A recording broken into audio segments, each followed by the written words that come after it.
அருட்பெருஞ்சோதி அருட்பெருஞ்சோதி தனிப்பெரும் கருணையே அருட்பெருஞ்சோதி. எல்லா உயிர்களும் இன்புற்று வாழ்க, கொல்லா நெறியே குருவருள் ஓங்க.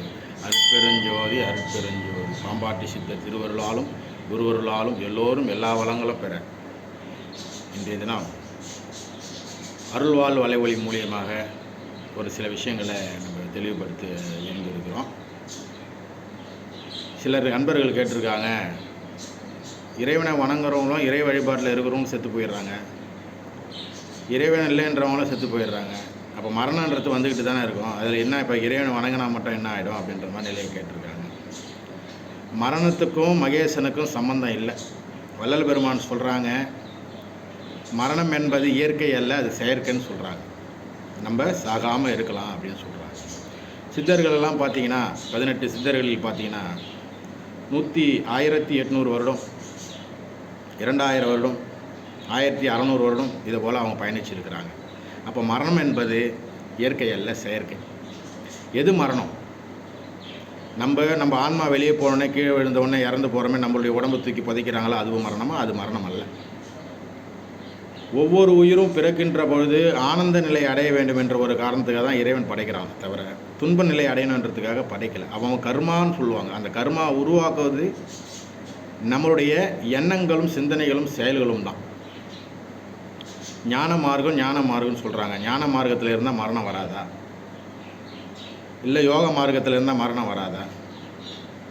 இல்லை நாங்கள் போக மார்க்கத்திலே இருக்கிறோம், நாங்கள் உலகத்தில் இருக்க உலகத்தை சார்ந்து இருக்கிறோம், நாங்கள் எதையுமே சாமி கும்பிடல அப்படின்னா மரணம் வராதா?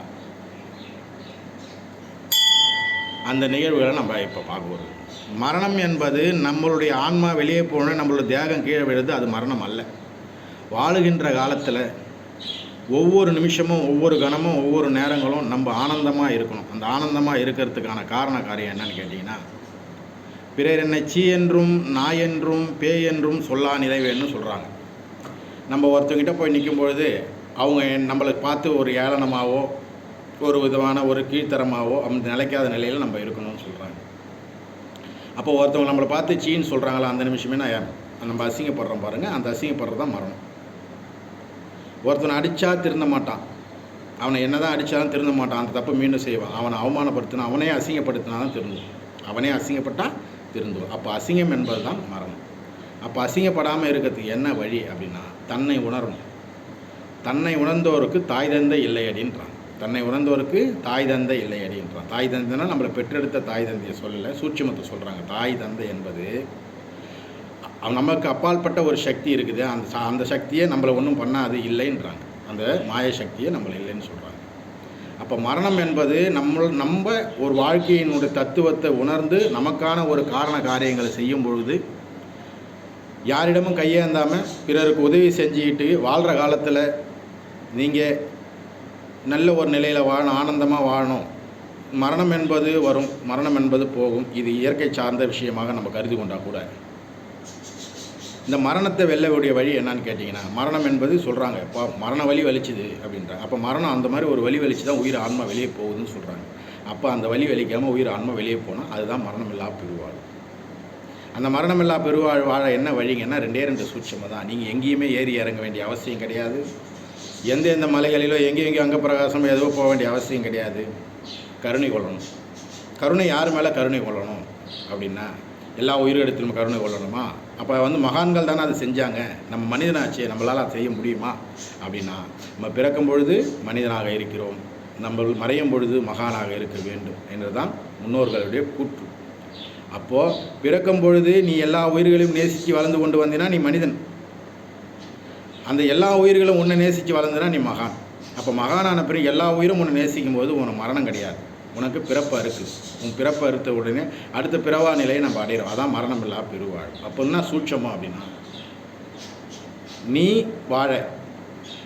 நீ வாழ உன்னுடைய சூழ்நிலைகளுக்காக, உன்னுடைய பொருளாதாரத்துக்காக உன்னை நீ மாற்றிக்கக்கூடிய நிலை இருக்கக்கூடாது. என் நிலையிலும் தன்னிலை மாறாமல் வாழ்ந்து கொண்டு இருக்கிற காரணத்தினால அப்போ ஒரே விஷயம் மட்டும்தான் நம்ம செய்யணும், பிறரை சந்தோஷப்படுத்தணும்.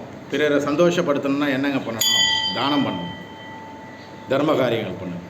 உங்களால் முடிஞ்ச அளவு பண்ணுங்கள். 10 ரூபா இருக்குன்னா 2 ரூபாய்க்கு பண்ணுங்கள். 10 கோடி இருக்குன்னா 2 கோடிக்கு பண்ணுங்கள். பணம் பொருளாதாரமும் நம்மளுக்கு கூட வராது, அருளாதாரம் மட்டும்தான் நம்மளோட வரும். அப்போ அருளாதாரம் நமக்கு வரும்போது அந்த மரண வலி இருக்காது. அதுதான் மரணமில்லா பெருவாழ். அப்போ பிறரை மகிழ்விக்க தானம் செய். அப்போ பிறரை மகிழ்விக்க தானம் செய்கிறோம், என்னை மகிழ்ச்சி நான் என்னங்க செய்யணும்? தியானம் செய்யணும். பிறரை மகிழ்விக்க தானம் செய், உன்னை மகிழ்விக்க தியானம் செய். இது இரண்டுமே நம் வாழ்வியுடைய முக்கியமான ஒரு பங்கு. இந்த பங்கு நம்ம உணர்ந்து செய்து கொண்டு வரோம்னு சொன்னால் ஆனந்தமாக இருப்போம். மரணம் என்ற மாயை, மரணம் என்ற அசிங்கம், மரணம் என்ற தீய சொற்கள், மரணம் என்ற தேவையில்லாத வார்த்தைகள் நம்மளிடம் எதுவும் வந்து நெருங்காது. அதுதான் மரணமே.